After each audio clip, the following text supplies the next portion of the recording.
Hello everyone. तो आज हम लेके आए हैं बेटा हाइपरबोला का ये जेईई मेंस 2025 अप्रैल 7 शिफ्ट का प्रॉब्लम। चलिए पढ़ते हैं। Let E1 E2 be the eccentricities of the ellipse x² by b² plus y² by 25 equal to 1 and the hyperbola x² by 16 minus y² by b² equal to 1 respectively. If b is less than 5, E1 E2 is equal to 1, then the eccentricity of the ellipse having its axis along the coordinate axis and passing through the all four foci, 2 of the ellipse and 2 of the hyperbola. तो बच्चों अगर आप इस पूरी film को समझें तो यहाँ पे मिसलेनियस प्रॉब्लम है, मतलब इसको अकेले हाइपरबोला से डील नहीं कर सकते, हमें एलिप्स भी आना जरूरी है। तो अगर हम बात करें बेटा यहाँ पे तो दो एसेंट्रिसिटीज की बात की है, E1 एंड E2 की। तो E1 हो गई बेटा एलिप्स की और हाइपरबोला की E2 हो गई, क्योंकि उन्होंने एक वर्ड यूज किया है रिस्पेक्टिवली। ठीक है, तो अगर हम बेटा सबसे पहले एलिप्स लिखा जाए हमारे द्वारा तो हम लिखेंगे ये है एलिप्स। और बच्चों एक प्यारी सी कंडीशन उन्होंने दी है, b is less than 5। b is less than 5। तो बच्चों अगर आप देखें b less than 5 है, मान लो मैंने 4 ले लिया, तो 4 स्क्वायर कितना होगा बेटा 16। तो आप बताइए क्या क्लियरली मैं इसकी कंपैरिजन पहले तो कैपिटल लेटर से करता हूं, x² by a² plus y² by b² equal to 1। तो अपना a² कितना है बेटा, a² इज b² और b² कितना है बेटा 25। और बेटा b लेस देन 5 है तो इसका स्क्वायर लेस देन 25 होगा। तो मतलब मैं ऐसे कह सकता हूं कि बेटा यहाँ पे कंडीशन जो है वो b is greater than a case है। इसको बेटा देखो b कितना आएगा आपका 5 और a कितना आएगा, a is equal to b है ना, और b क्या है बेटा लेस देन 5। तो b आएगा 5, कैपिटल B 5 आएगा और a कितना आएगा लेस देन 5, मतलब सपोज 4.9। तो ये 5 है, ये 4.9 है, तो b is greater than a case है। b is greater than a case का मतलब होता है बेटा हमारी मेजर एक्सिस y एक्सिस होती है। मतलब हमारी जो पिक्चर है यहाँ पे हम बनाते हैं, ये बेटा हमारा बन गया है यहाँ पे एलिप्स। ठीक है बच्चों, चलिए तो यहां से बच्चों अगर हमारा b ग्रेटर देन a है तो हम एसेंट्रिसिटी की बात कर लेते हैं, क्योंकि उन्होंने E1 E2 की बात की है।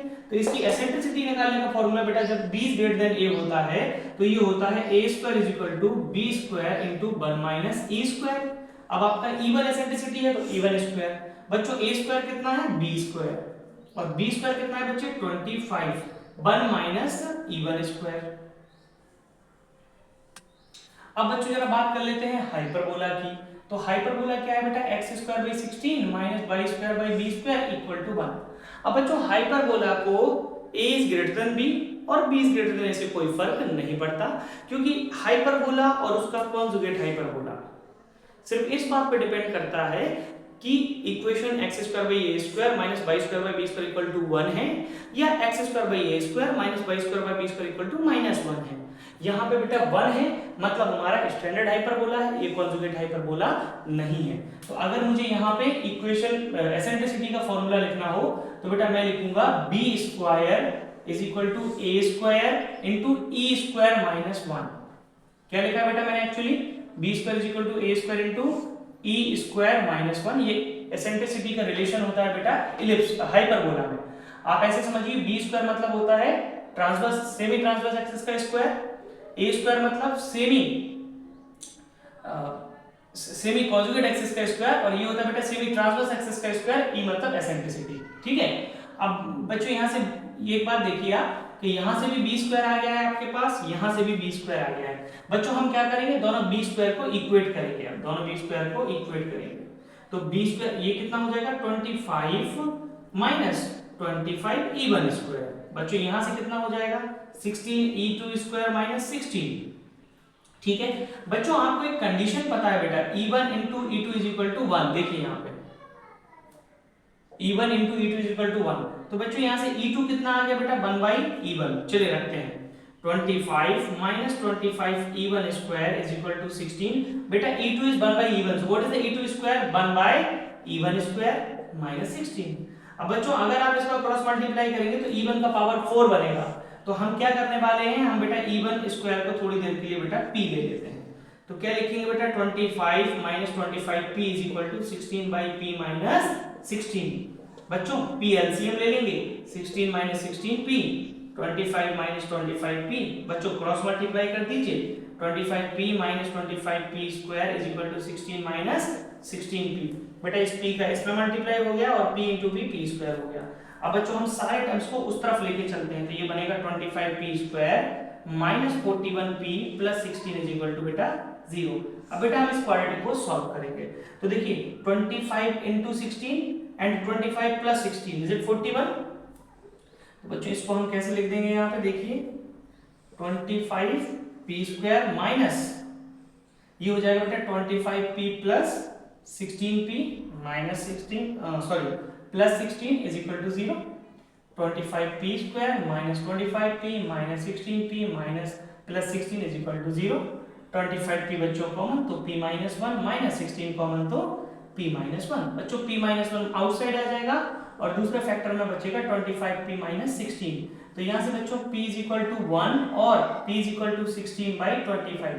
बट बेटा p कौन है एक्चुअली, देखिए यहाँ पे आप p कौन है, e1 स्क्वायर। तो बेटा e1 square is equal to 1 और e1 square is equal to 16 by 25। बेटा अगर e1 स्क्वायर 1 आया तो e1 को हम 1 लिखेंगे, क्योंकि eccentricity is the ratio of the two distances that should be positive. तो e1 जो है हमारा 1 तो आ गया, बट बेटा इलिप्स की एसेंट्रिसिटी कहां से कहां तक होती है, eccentricity of the ellipse lies between 0 to 1। हां e1 must lie between 0 to 1, but ये इक्वल टू 1 है, मतलब ये हमारी रेंज में सेटिस्फाई नहीं करती है। और e1 स्क्वायर आ गया तो बेटा e1 कितना आया 4/5। और बच्चों अगर e1 आ गया तो e1 कितना आया है 0.8, और इलिप्स की एसेंट्रिसिटी 0 से 1 के बीच में होना चाहिए, मतलब ये काम हो गया। और e2 कितना आएगा बेटा, e2 रेसिप्रोकल है e1 का, तो ये आ जाएगा 5/4। अब बच्चों हमें देखिए क्या देखना है कि एक हमारे पास इलिप्स है having its axis, then the eccentricity of the ellipse having its axis along the coordinate axis। बेटा अब नया इलिप्स हमें फाइंड करना है जिसकी एक्सिस कोऑर्डिनेट एक्सिस है, मतलब x एक्सिस और y एक्सिस है, और जो कहां से पास होता है बेटा, passes through the all four foci, मतलब दोनों इलिप्स की फोकी से पास होता है और दोनों हाइपरबोला की फोकी से भी पास होता है। तो बच्चों हम एक काम करते हैं, कि हम दोनों की फोकी निकाल लेते हैं। तो बेटा अगर आप यहाँ पे देखें तो आपका e1 आ गया है बच्चों, अगर आपका e1 आ गया है तो आप b स्क्वायर की वैल्यू फाइंड कर सकते हैं। यहाँ से देखिए, यहाँ से e1 कितना है बच्चों हमारे पास, e1 इज इक्वल टू 4/5 है, और हमारा अननोन क्या है बेटा b स्क्वायर। तो रखते हैं बेटा b स्क्वायर कितना आएगा 25 इंटू 1 माइनस e1 स्क्वायर, मतलब 16/25। 25 माइनस 16 9 बेटा, 25 कट हो जाएगा तो b स्क्वायर कितना आया 9, तो b कितना आ जाएगा बेटा 3। तो अगर आप बच्चे यहाँ से फॉर इलिप्स बच्चों अगर आप यहाँ से फोकी फाइंड करेंगे तो कितनी हो जाएगी आपका बेटा b is greater than a है, तो आपकी फोकी होंगी बेटा 0, प्लस माइनस be, मतलब 0, प्लस माइनस बच्चों b आ गया 3। हाँ देखिए अभी ये कंफ्यूजन होता है, देखिए आपका बेटा b निकाल दिया आपने, सही है, बट आपको चाहिए क्या है, आपको बेटा देखो b ग्रेटर देन a है ना, और b बेटा ये है, और b की वैल्यू कितनी है बेटा आपकी 5, आपका जो कैपिटल B है उसकी वैल्यू कितनी है 5।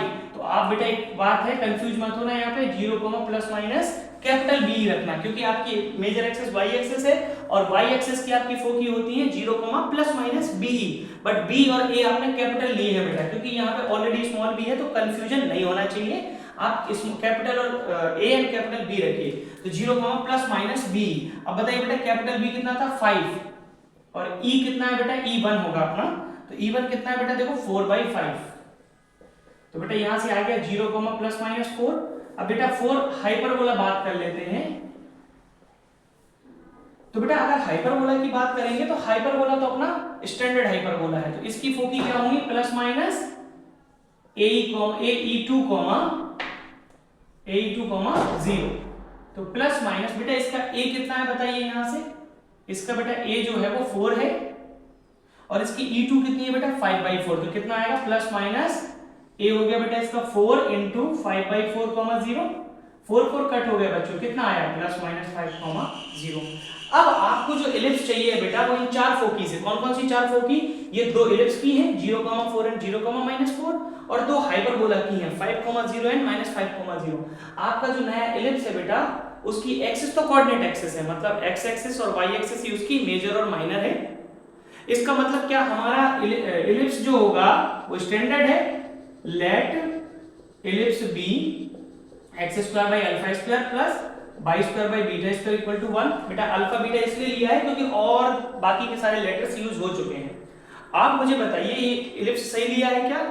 यस, क्योंकि बेटा अगर आपकी एक्सिस कोऑर्डिनेट एक्सिस है तो उनका जो मीटिंग पॉइंट होगा वो 0 0 होगा, और ये जो इलिप्स है बेटा ये 0 0 सेंटर ही है। अब ये जो है बेटा ये 0,4 से भी पास होता है, तो सेटिस्फाई कराइए बेटा, x की जगह 0 और y की जगह बेटा 4। बच्चे यहाँ से बीटा स्क्वायर कितना आया 16। अब बेटा ये आपका 0,-4 भी रख सकते हैं आप, बट जैसे ही आप 0,-4 रखेंगे बेटा सेम आंसर आएगा, क्योंकि -4 का स्क्वायर भी प्लस हो जाएगा। अब आप बेटा 5,0 पासिंग है तो इसको 5,0 भी रखिए बेटा इक्वेशन नंबर 1 में, रखिए x equal to 5 25 by alpha square plus y की वैल्यू 0 रखिए बेटा, तो अल्फा स्क्वायर कितना आया बच्चों 25। आपका बेटा इलिप्स निकल के आया है x square by 25 plus y square by 16 equal to 1। बेटा आपके इलिप्स में a is greater than b है, आपको एसेंट्रिसिटी चाहिए बेटा, तो b square is equal to a square into 1 minus e square. b square बेटा 16, a square 25, 1 minus e square. बेटा ये हो जाएगा 16 by 25 is equal to 1 minus e square. तो बच्चों यहां से अगर आप देखेंगे तो ये हो जाएगा e square is equal to 1 minus 16 by 25, e square is equal to बेटा 25 माइनस 16 इज 9 बाई 25। बेटा स्क्वायर हटेगा तो रूट लगेगा 3 बाई 5। तो बच्चों आपका जो आंसर आया है यहाँ पे एसेंट्रिसिटी का वो आया है 3 बाई 5। आई होप आपको पूरी पिक्चर समझ में आई होगी बेटा। ये मेंस 25 7 अप्रैल का क्वेश्चन है और ये इलिप्स और हाइपरबोला का मिसलेनियस है। आई थिंक आपको समझ में आया होगा। थैंक यू बच्चों।